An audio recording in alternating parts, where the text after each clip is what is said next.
This statement is also known as triangle inequality. We are to prove that if A and B is an element of real numbers, then the sum or the absolute value of the sum is less than or equal to the sum of the individual absolute value notations. This is one of the most important concepts in absolute value, which are essential and probably helpful later on in the future discussions on real analysis. So please bear with this as we will be proving this here.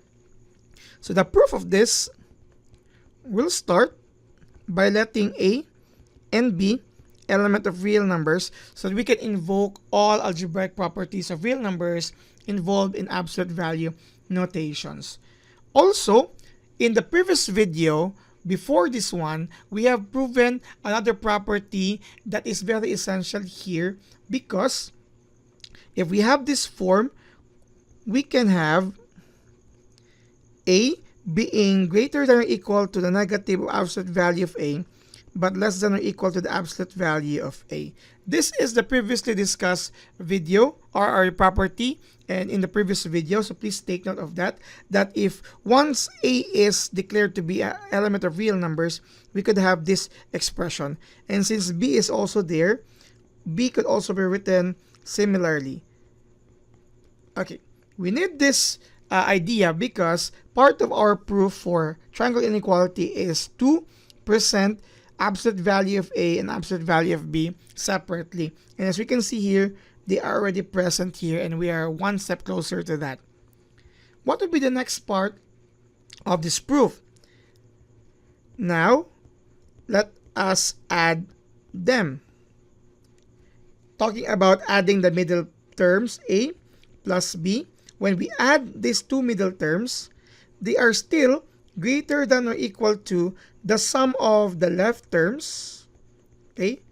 Because in the first place, they are already greater than or equal to them separately. Now, if we're going to add them, they are still greater than or equal to the sum of the left terms. And this is still less than or equal to, that's less than, let me rewrite, to the sum of the right terms. As you can see, this is already presented here. So again, we are getting there. What I would like you to do here is to factor the negative sign on the left portion. So you have here absolute value of A plus positive now absolute value of B as you take out the negative sign. Still less than or equal to A plus B and less than or equal to absolute value of A plus absolute value of B. Aside from this concept, which is already part of the previously presented property, we also have another property earlier which tells us that, let me write it here. Let me use the color black, okay? And let me use other letters.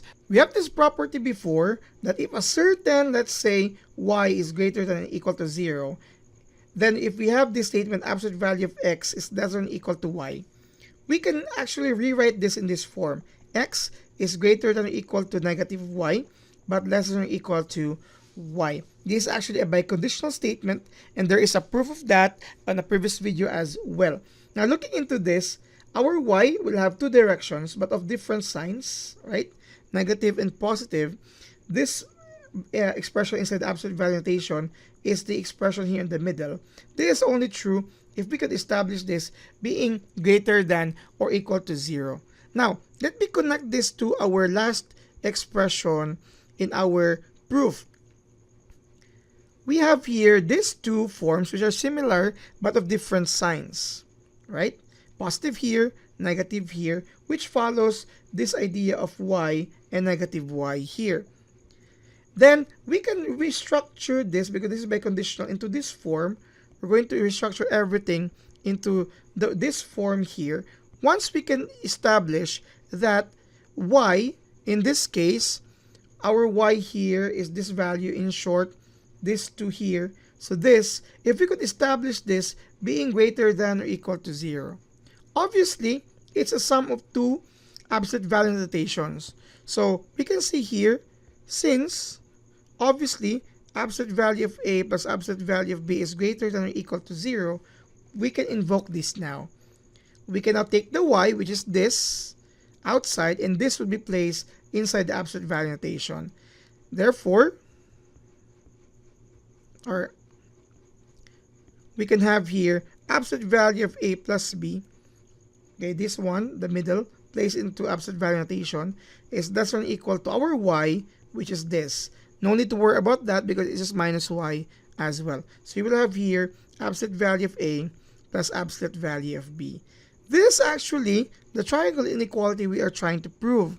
This here, the absolute value of the sum is less than or equal to the sum of the absolute value notations. The absolute value of the sum is less than or equal to the sum of the absolute value notations, the individual absolute value notations. This is now proven to be true. And please take note of this property because this will reappear and reappear later as well.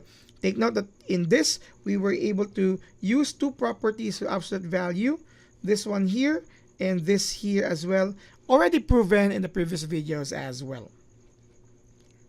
Thank you very much for watching.